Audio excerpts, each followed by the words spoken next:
Greetings and salutations, my dear compatriots. Today we take our first dive into the Tome of Terror as we look upon a certain Englishman by the name of C.L. Phantomhive and his hell of a butler. However, while this dynamic duo of sorts has faced everything from grim reapers to angels, I believe there is a time that they encountered something quite more chaotic. Uh, Sit down as we look into the madness that is the Green Butler.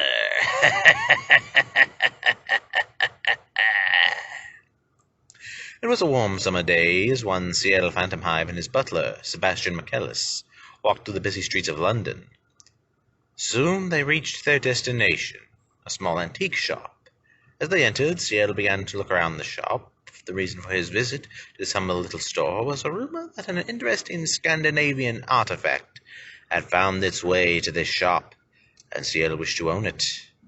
At this moment, the elderly owner of the shop came out from the back room and walked up to the counter. Hello, I'm looking for something along the lines of Norse antiquities. I believe you are the man to see, C.L. asked the man, who scratched his head before reaching under the counter and pulling up a box. Yes, sir, I have something I think you'll like very much, the elderly gentleman said as he opened the box, revealing a wooden mask with the wood having a green faded paint to it. The mask had a metal rod that resembled a Norse helmet and an L shape at the top of the rod, and seemed to have a smirk-like mouth hole. I present the Mask of Loki, the old man said with a little showmanship. Normally, C.L. was not one for such trinkets, but he had heard tales of this particular artifact. It was said it could grant unimaginable power to those who possessed it.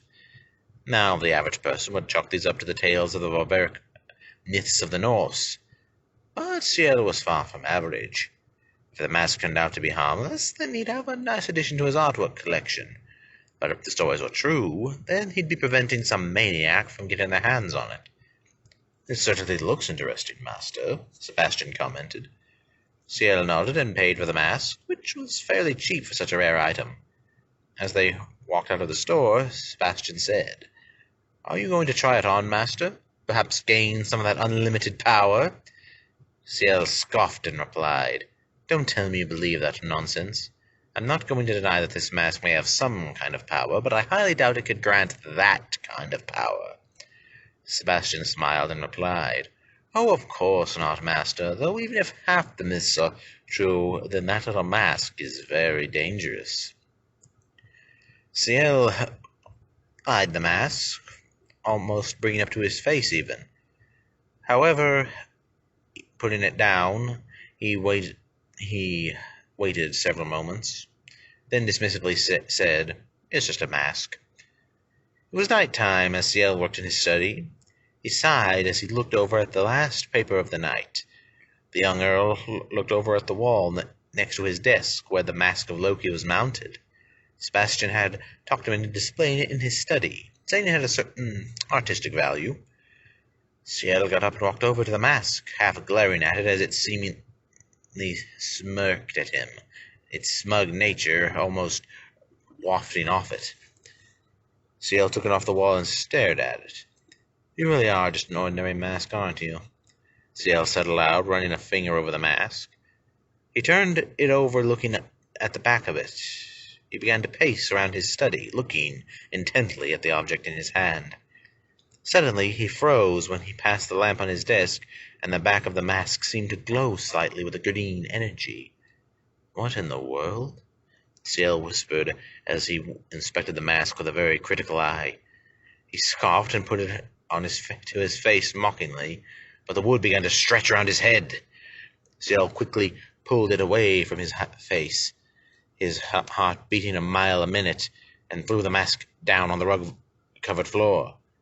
Master, is everything all right in there? He heard Sebastian call from outside the door. Composing himself, CL replied, "Yes, everything is fine. Now go away." He then heard Sebastian walk down the hall. CL glared at the wooden mask on the floor, but stopped when he remembered that a power seemed to be coming from the mask when it began to stretch around his head. He walked over to the mask and picked it up. He eyed it warily before he brought it up to his face, the wood once again stretching around his head. Suddenly he began to spin in a green tornado, causing his papers to fly all around the room. Soon a clap of thunder was heard, causing Sebastian, Bardoy, Finian, and Mayrin, his servants all, to come running to the study. When they got there, all they saw were papers strewn about the room, the wood being smashed. Suddenly they heard maniacal laughter echoes from the ground outside. Sebastian walked over to the window and narrowed his eyes as he looked into the darkness. "Was Master kidnapped again?" Mayrin asked as she picked up the scattered papers. Sebastian replied, "I don't believe so." Then the night was lit only by a full moon as a creature moved through the streets of London. The creature was chuckling with a mischievous glee as it moved into an alley where it spotted something that caught its eye. A man attempting to kill a woman. Now, while this creature had no interest in playing the hero, it couldn't pass up a chance at entertainment.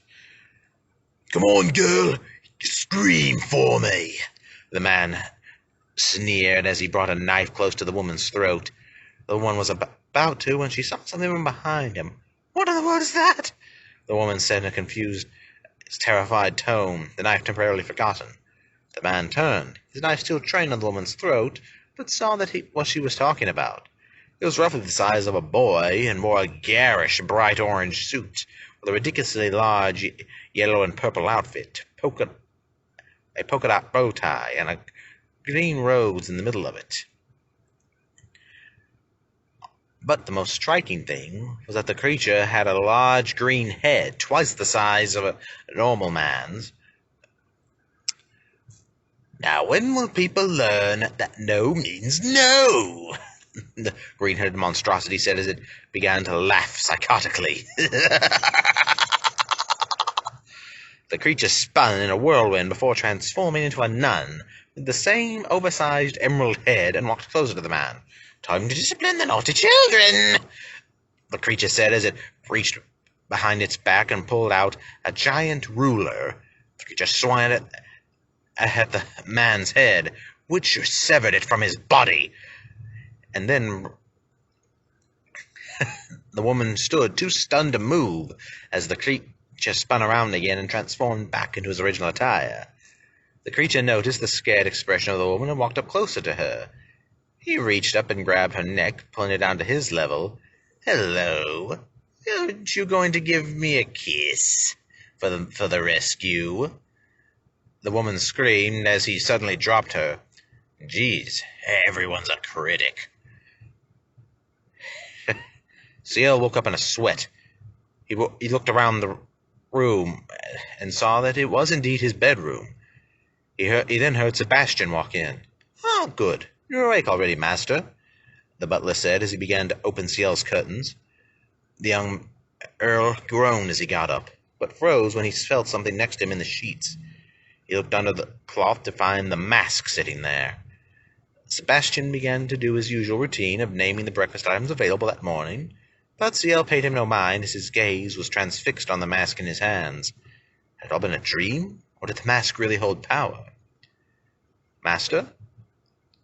The crumpet or the scone?"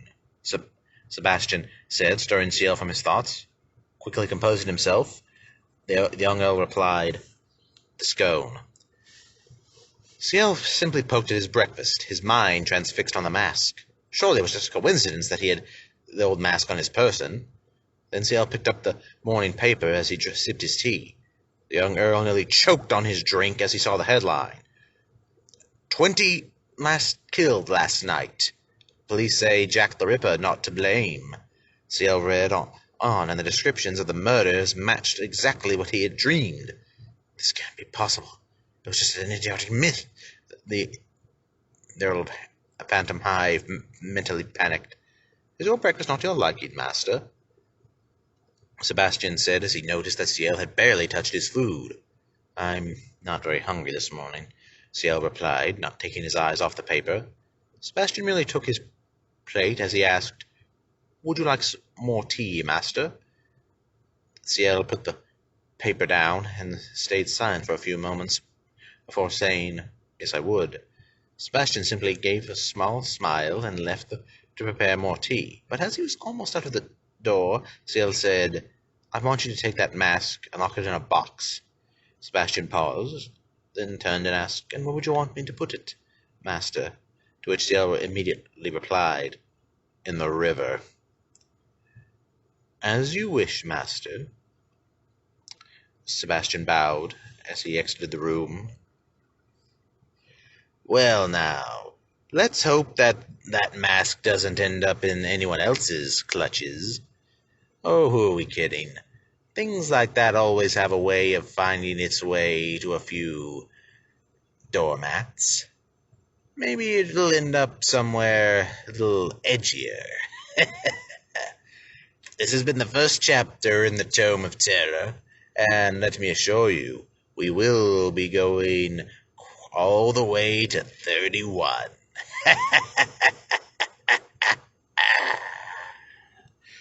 This has been Captain Vern Luna. Salutations, auf Wiedersehen, and beyond the news.